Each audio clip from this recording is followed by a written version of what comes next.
In Agawam, you want to listen up. A big change coming to the elementary schools, and it may impact your child. The town is redrawing the boundary lines based on where students live, which means dozens will have to switch schools. And we wanted to know why this is happening and who is being impacted. Western Mass News reporter Lexi Oliver is getting answers. This will hopefully provide a little bit of a better experience overall for students and for teachers in the classroom. Effective September 2021, some students will be moving from Robinson Park Elementary School to Clifford Granger Elementary School and from Benjamin Phelps Elementary School to James Clark Elementary School. Sarah Averill lives on High Meadow Road in Feeding Hills, one of the streets that will be changing schools. She says while she was a little sad at first, she understands the need for the change.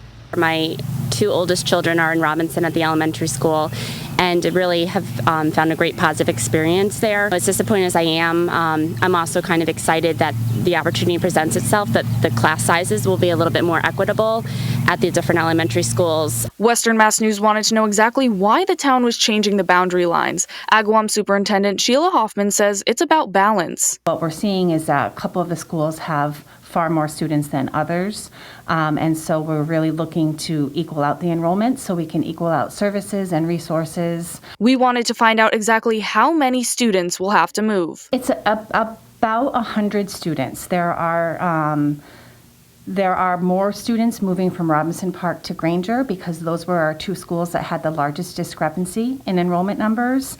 You wanted to know how streets were chosen. Hoffman says it all comes down to numbers. It was just how many students and on a street, on a neighborhood that would make sense. We've seen many of you speaking out online, worried about your children leaving their friends behind.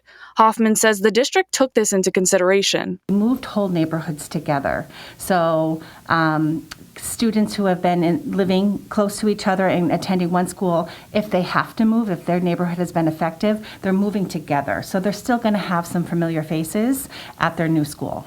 Averill says her kids are grateful for this. At first, when I broke the news to them this morning before school, they were disappointed, but then knowing that their friends that they have on the bus right now will all be going to, well, they'll be going to Granger come the fall, they weren't as disappointed and upset. But how will this impact teachers? We're told there are 4 who will be displaced, but the district has positions for them at other schools.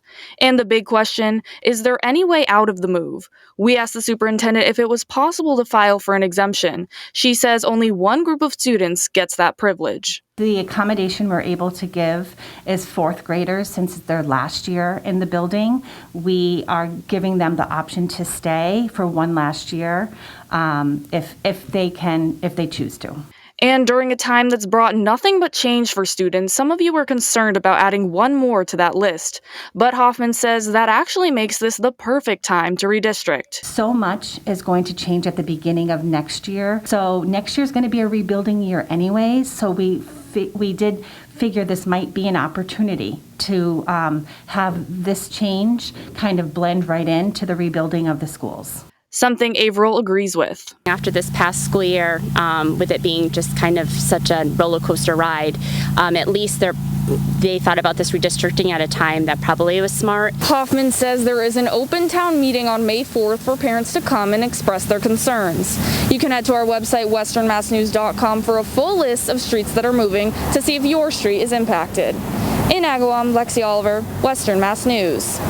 Now, if you have any questions or something you want us to look into for you, you can email us at gettinganswers@westernmassnews.com. Be sure to include your name and phone number as we work to dig deeper.